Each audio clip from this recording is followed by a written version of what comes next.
जय जिनेन्द्र। आप सभी का मैं रोहित जैन समर सरस्वती संस्थान का छात्र शास्त्री प्रथम वर्ष का छात्र आप सभी का संस्कार शिक्षण शिविर में हार्दिक स्वागत अभिनंदन वंदन करता हूं। आज हम भाग 1 की द्वितीय कक्षा को प्रारंभ करते हैं। कल हमने देखा पाठ 1, 2 और 3। पाठ 1 में नमोकार मंत्र को जाना, द्वितीय पाठ में चत्ताई दंडक को जाना और तृतीय पाठ में तीर्थंकर के बारे में जाना। अगर आप लोगों ने वह वीडियो नहीं देखी है तो इस वीडियो को देख लें, अपने परिवारजनों को दिखाएं, मित्रों को दिखाएं और स्वयं ज्ञान अर्जन करें। उस वीडियो को आप सब्सक्राइब करें, लाइक करें और अगर आपको कोई भी जिज्ञासा है कमेंट के माध्यम से हमारे लिए बताएं, जिससे हम आपके लिए और अच्छे से समझा सकें। चलिए आज हम पाठ 4 देखते हैं। पाठ 4 में आया है जीव और अजीब। जीव और अजीब क्या कहलाते हैं, आज हम उनकी परिभाषा जानेंगे और अच्छे से उनको समझने की कोशिश करेंगे। सर्वप्रथम जीव का लक्षण, भेद और दृष्टांत अर्थात परिभाषा उसकी हम जानेंगे, जिसमें जानने अर्थात ज्ञान और देखने दर्शन की शक्ति होती है। जो सुख दुख का अनुभव करते हैं उसे जीव कहते हैं। जैसे मनुष्य, हाथी, घोड़ा, खटमल, लट, वृक्ष आदि। कैसे? जिसमें जानने और देखने की शक्ति होती है। हम स्वयं से अपना लगाएं, हम जान सकते हैं, किसी चीज को देख भी सकते हैं। अभी हम भाग 1 पढ़ रहे हैं तो हम इसको जान रहे हैं कि हाँ इसमें जीव का लक्षण बताया जा रहा है और हम ज्ञान भी कर रहे हैं कि हाँ हमारे लिए समझ में आ रहा है। तो जिनमें जानने देखने की और हमारे लिए सुख भी होता है, दुख भी होता है, इस प्रकार से हम जीव की कोटि में आते हैं। हम जीव हैं, पंचेंद्रिय संगी जीव हैं। और क्या? जिसमें जानने देखने की शक्ति होती है अर्थात जो सुख दुख का अनुभव करते हैं उन्हें क्या कहते हैं? जीव कहते हैं। जैसे मनुष्य हम स्वयं, हाथी, घोड़ा, खटमल, लट, वृक्ष। जी हाँ, वृक्ष होता है 1 इंद्रिय, लट 2 इंद्रिय। इनको भी वृक्ष की डाली जब हम उनको अलग करते हैं तो उनके लिए भी क्या दुख होता है, वह भी क्योंकि 1 इंद्रिय जीव हैं, वह स्थावर 1 इंद्रिय जीव कहलाते हैं। चलिए जीव के कितने भेद होते हैं? जीव के 2 भेद होते हैं, मुक्त जीव और संसारी जीव। सबसे पहले हम मुक्त जीव का लक्षण देखते हैं। आप सभी लोग कॉपी पेन निकाल लें जिससे आप उसमें लिख सकें। आपके लिए पीडीएफ के माध्यम से पहले ही भाग 1 का भेज दिया गया है, आप उसमें से भी पढ़ सकते हैं। चलिए मुक्त जीव का लक्षण देखते हैं। जिनके 8 कर्म नष्ट हो चुके हैं, जो इस संसार के जन्म मरण के दुखों से छूट गए हैं, जिनको मोक्ष हो गया है अर्थात लौटकर इस संसार में कभी नहीं आएंगे, उन्हें मुक्त जीव कहते हैं। जैसे सिद्ध भगवान। 8 कर्म कौन कौन से? ज्ञानावर्णीय, दर्शनावर्णीय, वेदनीय, मोहिनीय, आयु नाम, गोत्र, अंतराय। और जो इस संसार के जन्म और मरण से अर्थात छूट गए हैं, जिनको कोई सुख या दुख नहीं होता है, जो इस संसार में कभी लौटकर भी नहीं आएंगे, वह क्या कहलाते हैं? मुक्त जीव कहलाते हैं। मुक्त जीव कैसे? अर्थात सिद्ध परमेष्टि, उन्होंने अपने 8 कर्मों को नष्ट कर लिया है, वह मुक्त जीव कहलाते हैं। अब संसारी जीव का लक्षण तथा भेद। संसारी जीव का किसे कहते हैं?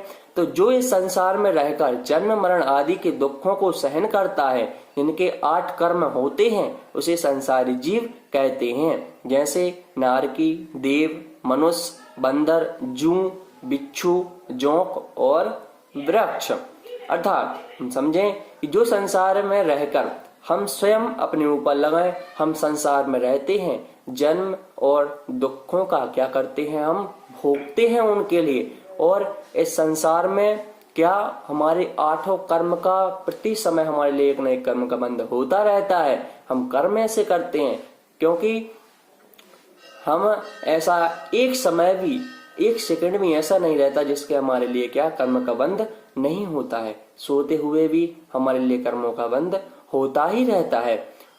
उसे क्या कहते हैं? संसारी जीव कहते हैं। जैसे नारकी, देव, मनुष्य, बंदर, जूं, बिच्छू, लट, जोंक, वृक्ष आदि इन संसारी क्या, ये सब क्या है?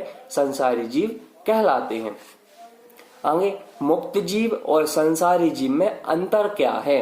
अर्थात मुक्त, सबसे पहले मुक्त जीव के तो कर्म जन्म मरण और दुख नहीं होते, किंतु संसारी जीव के कर्म जन्म मरण और दुख होते हैं। इन दोनों में यही अंतर है, क्योंकि मुक्त जीव जिन्होंने 8 कर्मों का नष्ट कर दिया है उनको जन्म मरण नहीं होता है, संसार में लौटकर कभी नहीं आएंगे, वह क्या कहलाते हैं? मुक्त जीव कहलाते हैं। जो हम संसारी प्राणियों को सुख दुख होता है, जन्म मरण होता है, और हम सभी लोग प्रति समय दुख का बंध करते रहते हैं, दुख को भोगते रहते हैं। इन दोनों में यही अंतर है, संसारी और मुक्त जीव में। अब हम देखते हैं अजीब का लक्षण और दृष्टांत। अजीब किसे कहते हैं? तो जिसमें जानने और देखने की शक्ति नहीं होती तथा जो सुख दुख का अनुभव नहीं कर सकता, वह अजीब कहलाता है। जो जीव ना तो जान सकता है, ना देख सकता है, ना उसमें कोई शक्ति रहती है, जिसको जन्म मरण, जिनको दुख का अनुभव नहीं कर सकता है, वह क्या कहलाता है? अजीब कहलाता है। जीव और अजीब में अंतर क्या है? तो जीव में जानने और देखने की शक्ति होती है, किंतु अजीब में जानने और देखने की शक्ति नहीं होती है। यही जीव और अजीब में अंतर है। अब इससे शिक्षा क्या मिलती है जीव और अजीब से? तो हम संसारी जीव हैं, हमको धर्म पालन करके मुक्त जीव बनने का प्रयत्न करना चाहिए, ताकि जन्म मरण के दुखों को, नष्ट को हम सभी लोग दूर कर सकें। हमने पाठ 4 समझा। अब हम पाठ 5 देखते हैं, इंद्रियां। इंद्रियां कितनी होती हैं, इंद्रियों का लक्षण क्या है, उसके बारे में हम समझेंगे। तो इंद्रियों का लक्षण व भेद। अब इंद्रियां किसे कहते हैं? संसारी जीव की पहचान के चिन्ह को इंद्रियां कहते हैं। कैसे? हमारा नाक है, आंख है, कान है, इसको हम जानते हैं, किसी को देखकर भी हम समझ जाते हैं, तो वह क्या है? इंद्रियां हैं। उन इंद्रियों के माध्यम से संसारी जीव की पहचान के चिन्ह को इंद्रियां कहते हैं। अथवा संसारी जीव को ज्ञान कराने में शरीर का जो चिन्ह सहायक होता है, उस चिन्ह को इंद्रियां कहते हैं। कैसे ज्ञान कराने में सहायक होता है? जैसे हमारे पास खुशबू आई, हमने उसको सूंघा तो हमारे लिए ज्ञान हुआ कि हाँ यह खुशबू अच्छी है। हमने खाया, वह हमारे लिए अच्छा लगा, तो हमने सोचा हाँ यह अच्छी है। कान से सुना, आंख से देखा, तो हमने इस प्रकार से जो हम देखकर जो 5 इंद्रियों के माध्यम से हम अनुभव करते हुए क्या है, वह भी इंद्रियां कहलाती हैं। इंद्रियां कितनी होती हैं? इंद्रियां 5 होती हैं, स्पर्शन, रसना, घ्राण, चक्षु, कर्ण। अब इंद्रियों के दूसरे नाम और क्या है? स्पर्श इंद्रिय का दूसरा नाम है त्वचा, अर्थात हमारी यह बॉडी। और रसना इंद्रिय का दूसरा नाम क्या है? जिह्वा, अर्थात हमारी जीभ। और घ्राण इंद्रिय का नाम क्या है? घ्राण इंद्रिय का नाक। चक्षु इंद्रिय का क्या है? नेत्र। और कर्ण इंद्रिय का क्या है? कान, अर्थात इनके अपर नाम है। अब सबसे पहले देखते हैं स्पर्शन इंद्रिय का लक्षण। जिससे छू जाने, स्पर्श होने पर हल्का, भारी, रूखा, चिकना, कड़म, कड़ा, नरम, ठंडा और गरम जाना जाता है, उसे स्पर्शन इंद्रिय कहते हैं। जैसे स्पर्श करने पर रुई हल्की, लोहा भारी, बालू रूखा, घी चिकना, पत्थर कड़ा, रबर नरम, बर्फ ठंडी और आग गरम मालूम होती है, उसे स्पर्शन इंद्रिय कहते हैं। जैसे हमने स्पर्शन इंद्रिय में हमने इस हाथ को छुआ, अगर हमने इस कुछ भी अंगूठी को छुआ, तो हमारे लिए पता पड़ गया कि हाँ यह क्या है? स्पर्शन। अपने हाथ से हम क्या देख रहे हैं कि यह एक धातु है। हमने आग को छुआ तो हमारे लिए गर्म लगी, हमने ठंडा पानी देखा तो वह हमारे लिए ठंडा लगा। इस प्रकार से जो हम करते हैं वह अपने बॉडी के माध्यम से छीते या अनुभव करते हैं, वह स्पर्शन इंद्रिय कहलाती है। दूसरी इंद्रिय आती है रसना इंद्रिय का लक्षण। जिससे चखने पर खट्टा, मीठा, कड़वा, कसायला, चरफरा आदि स्वादों को जाना जाता है, उसे रसना इंद्रिय कहते हैं। रसना इंद्रिय कैसे कहते हैं? इस अपनी जीभ को, अर्थात मुंह को समझे हम।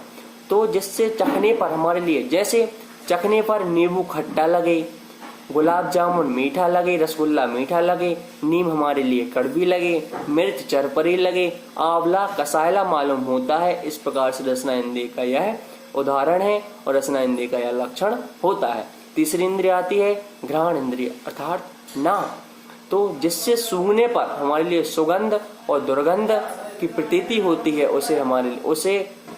उसे घ्राण इंद्रिय कहते हैं। जैसे फूल से सुगंध और सड़ी वस्तुओं से दुर्गंध हमारे लिए प्राप्त होती है, वह घ्राण इंद्रिय के उदाहरण है। आगे देखते हैं चक्षु इंद्रिय, अर्थात आंख इंद्रिय। अर्थात जिसके द्वारा काला, पीला, नीला, लाल तथा सफेद रंग और इन रंगों के मेल से बने तरह तरह के रंगों का ज्ञान होता है, उसे चक्षु इंद्रिय कहते हैं।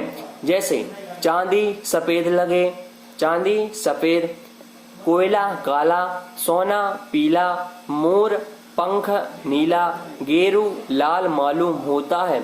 इस प्रकार से चक्षु इंद्रिय का लक्षण होता है। हम अपनी आंखों से जो जो वस्तु भी देखते हैं वह क्या कहलाती है? चक्षु इंद्रिय के माध्यम से हम उन सब के लिए क्या करते हैं? देखते हैं। आगे देखते हैं कर्ण इंद्रिय का लक्षण अर्थात कान इंद्रिय का लक्षण। कान से हम क्या क्या करते हैं? तो जिसके द्वारा आदमी, जानवर, बाजे आदि की आवाज सुनी जाती है उसे कर्ण इंद्रिय कहते हैं। हम कान के माध्यम से एक दूसरे की बात को कैच करते हैं, गाना वगैरह सुनते हैं, भजन वगैरह सुनते हैं, और जो जो वस्तु हमारे लिए सुनाई देती है वह किसके माध्यम से? कान के माध्यम से सुनाई देती है। इसमें क्या क्या आता है? जैसे रेडियो, टीवी, आदमी, जानवर की आवाज सुनना। इस प्रकार से आज हम सभी लोगों ने क्या जीव और अजीव का लक्षण देखा, उनकी परिभाषा देखी, उनके भेद देखे, और हमने देखा इंद्रियां, जो 5 इंद्रियां होती हैं उनकी परिभाषा, और उनकी 5 इंद्रिय स्पर्श, रसना, घ्राण, चक्षु, कर्ण की हमने परिभाषा और उनके उदाहरण समझे कि किस इंद्रिय के माध्यम से हम क्या क्या सीख सकते हैं। आज के लिए बस इतना ही। अगर आप लोगों ने प्रथम वीडियो भाग 1 की प्रथम अध्याय, द्वितीय अध्याय, तृतीय अध्याय नहीं पढ़ा हो तो आप उस वीडियो को देखें। मैं आशा करता हूं कि आप सभी लोग अच्छे रहें, स्वस्थ रहें, अच्छे से रहें। अगर आप लोगों ने इस वीडियो को सब्सक्राइब, लाइक नहीं किया हो तो वह आप कर दें, और आपकी जो भी जिज्ञासा हो वह आप कमेंट के माध्यम से हमारे लिए बताएं। आप अपने मित्रजनों, परिवारजनों, सभी जनों के लिए ज्ञान का अर्जन कराएं, जिससे हमारा भी ज्ञान बढ़ सके, आपका भी ज्ञान बढ़ सके। क्योंकि कहते हैं कि एक दूसरे को बताने से हमारा ही ज्ञान बढ़ता है। इसलिए हम ज्ञान का अर्जन करें और स्वयं पढ़ें, दूसरों को पढ़ाएं, स्वस्थ रहें, अच्छे से रहें। सभी के लिए जय जिनेंद्र।